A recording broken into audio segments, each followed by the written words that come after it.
Selamat pagi saudara, selamat berjumpa kembali dalam pelajaran Alkitab bersama Suara di Bukit. Saya berharap keadaan saudara dan keluarga baik, penuh dengan damai sejahtera Allah kita, Yesus Kristus. Saudara seiman, apakah kiranya yang akan saudara lakukan apabila saudara mendapatkan atau mewariskan sesuatu barang atau hal yang bernilai tinggi, ataupun kesempatan baik yang mungkin akan merubah kehidupan saudara secara drastis? Kemungkinan besar saudara akan segera membuat rencana untuk kehidupan dan masa depan saudara dan keluarga. Saudaraku, kali ini kita akan belajar dari bacaan Matius 13 ayat 44 sampai 46, yaitu pelajaran yang Yesus ajarkan pada pengikutnya tentang kerajaan Allah. Kalau saudara memegang Alkitab sekarang, mari kita baca bersama. Hal kerajaan sorga itu seumpama harta yang terpendam di ladang, yang ditemukan orang lalu dipendamkannya lagi. Oleh sebab sukacitanya, pergilah ia menjual seluruh miliknya, lalu membeli ladang itu. Demikian pula hal kerajaan sorga itu seumpama seorang pedagang yang mencari mutiara yang indah. Setelah ditemukannya, mutiara yang sangat berharga, ia pun pergi menjual seluruh miliknya, lalu membeli mutiara itu. Saudaraku, pada umumnya manusia akan terus mencari dan berharap akan kehidupan yang sejahtera, baik itu berlimpah akan kekayaan materi ataupun kesejahteraan jasmani. Yesus mengajarkan perumpamaan-perumpamaan ini pada para pengikutnya di tepi danau. Dia berbicara dengan kuasa, otoritas, dan kasih.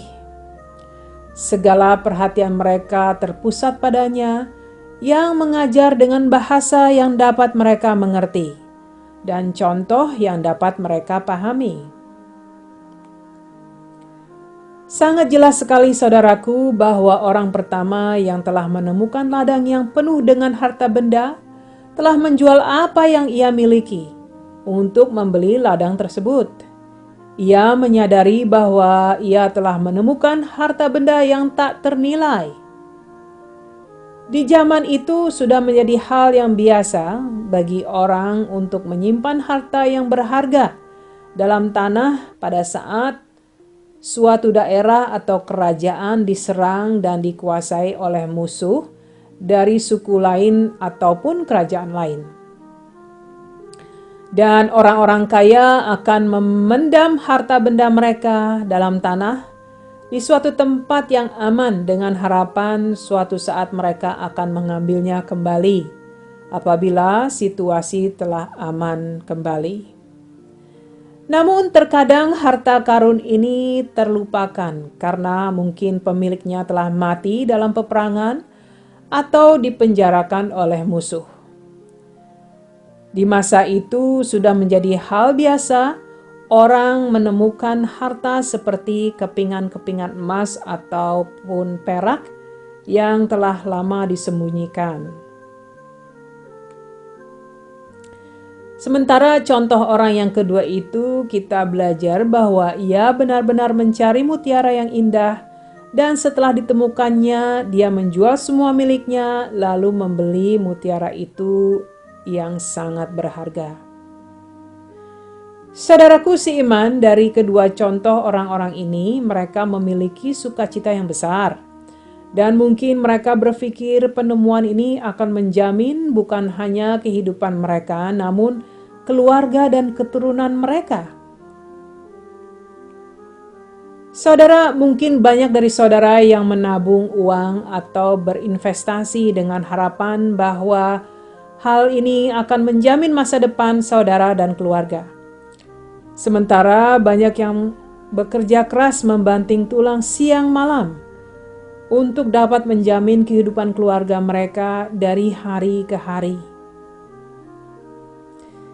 Saudara seiman, Yesus mengajarkan tentang kekayaan sorgawi yang diilustrasikan sesuatu yang tertimbun di dalam tanah adalah firman-firman suci Allah.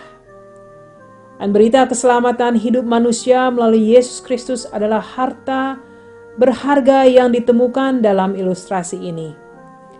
Mereka yang mendapatkan dan menemukannya akan bersedia melakukan yang terbaik dan mengorbankan segalanya untuk menemukan lebih banyak lagi kekayaan sorgawi. Apa artinya ini, saudara? Yaitu pada saat seseorang menemukan kebenaran, semakin dia terima, semakin terus dia menemukan kekayaan akan kebenaran itu sendiri. Banyak sekali orang yang berpikir bahwa berlimpahnya harta benda akan membuat kehidupan mereka bahagia. Namun Alkitab tidak mengajarkan itu. Sumber kebahagiaan dan damai sukacita orang beriman adalah Yesus Kristus, bukanlah pekerjaan, karir, atau posisi kehidupan yang tinggi, namun hal-hal sorgawi yang Dia berikan bagi hidup kita. Semakin seseorang terus mencari hal-hal duniawi, semakin dia tidak akan pernah puas, semakin dia jauh dari Allah. Namun sebaliknya, semakin dia mencari kekayaan sorgawi, semakin hidupnya dipenuhi dengan damai sukacita Allah. Saudaraku seiman, hal berikut ini adalah gambaran akan sesuatu yang indah pada saat kasih Allah menyentuh hati manusia. Pada saat seorang berdosa bertobat dan menerima kebenaran akan kasih Yesus Kristus, sorga bersukacita dan malaikat-malaikat Allah merayakan saat indah tersebut. Sinar terang Allah akan menunjukkan dosa dalam hati dan pikirannya terhadap Tuhan, dan sekarang ia dapat melihat kemuliaan Allah, keindahan akan kesuciannya dan pengampunannya yang tak terbatas atas segala hal yang telah dia perbuat.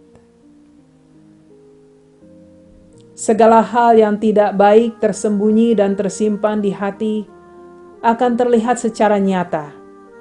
Ia menyadari bahwa tak ada sesuatu pun yang dapat menyelamatkan dirinya dari kehancuran, penghakiman dan hukuman Allah, kecuali oleh kasih Allah yang diberikan melalui kematian anaknya yang tunggal, Yesus Kristus di kayu salib. Hati yang telah berserah dan merindukan untuk menerima kemurnian ilahi akan terus dipenuhi oleh kasih Kristus yang begitu sempurna. Roh Kudus menampilkan secara nyata kasih dan pengampunan Allah dan membimbingnya ke jalan pertobatan. Keinginan untuk benar-benar mencari kebenaran dan kesucian Kristus adalah bukti bahwa Roh Allah bertahta dalam hidupnya.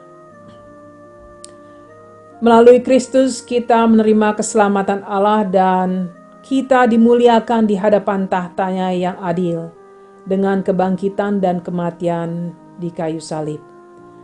Hanya darah Kristus yang dapat membersihkan kita dari segala noda-noda dosa dan memperbaharui hati dan hidup kita untuk menjadi kudus. Kisah Para Rasul 5 ayat 31 mengatakan, Dialah yang telah ditinggikan oleh Allah sendiri, dengan tangan kanannya menjadi pemimpin dan juru selamat, supaya Israel dapat bertobat dan menerima pengampunan dosa. Allah Bapa telah berbicara akan anak tunggalnya yang begitu Dia kasihi. Saudara-saudaraku, perumpamaan-perumpamaan ini adalah pelajaran yang sederhana dan dapat dimengerti, namun sangat sulit dijalankan dengan kemampuan sendiri dalam hidup kita. Sangat sulit bagi banyak orang Kristiani yang bersedia menyerahkan atau melepaskan segalanya untuk mengikuti Yesus, walaupun disitulah dia akan menemukan kehidupan yang sangat berharga. Saya ulangi, sangat sulit bagi banyak orang Kristiani yang bersedia menyerahkan atau melepaskan segalanya untuk mengikuti Yesus, walaupun disitulah dia akan menemukan kehidupan yang sangat berharga. Matius 16 ayat 24 mengatakan, Lalu Yesus berkata kepada murid-muridnya, "Setiap orang yang mau mengikuti aku, ia harus menyangkal dirinya, memikul salibnya." Saudaraku terkasih, pengajaran Yesus di tepi danau telah memberikan pengertian kepada sebagian pendengar-pendengarnya bahwa ada harta yang tak ternilai dalam kerajaan sorga, yaitu berita keselamatan Allah dalam Kristus untuk umat manusia. Dia adalah jalan kebenaran dan kehidupan. Mereka yang mengenal dan menerimanya sebagai juru selamatnya telah menemukan sumber dari harta yang tak ternilai, yaitu anak domba yang disembelih layak untuk menerima kuasa, kekayaan, hikmat, kekuatan, hormat, kemuliaan, dan segala puji-pujian. Wahyu 5 ayat 12. Itulah Allah kita, saudara, Tuhan Yesus Kristus. Mari kita berdoa, saudara. Allah Bapa di sorga, terpujilah Engkau Allah yang Maha Kudus dan Kasih. Kembali kami memanjatkan puji syukur kami atas kasih karunia dan keselamatan yang Engkau berikan dalam Yesus Kristus Allah kami. Kami bersyukur akan kesempatan ini Bapa untuk mempelajari firman suci-Mu. Bapa, biarlah segala hal yang kami telah pelajari pagi ini akan terus dapat menguatkan iman kami. Kami berdoa bagi mereka yang telah mendengarkan, namun belum mengenal-Mu Allah, kiranya hati mereka akan tergerak untuk memberikan hidup mereka padamu, Yesus Kristus, dan menerimamu sebagai juru selamat hidup mereka. Dan bagi mereka yang lelah, terbeban, letih, dan ragu dalam iman, kami berdoa agar firman-Mu akan terus memberikan penyegaran, pencerahan, dan pengharapan. Terima kasih Roh Kudus atas segala pimpinan-Mu pagi ini. Terpujilah Engkau. Di dalam nama Yesus Kristus yang agung dan kudus, kami berdoa. Amin. Amin saudara, terima kasih telah mendengarkan. Tuhan berkati. Sampai berjumpa kembali minggu depan.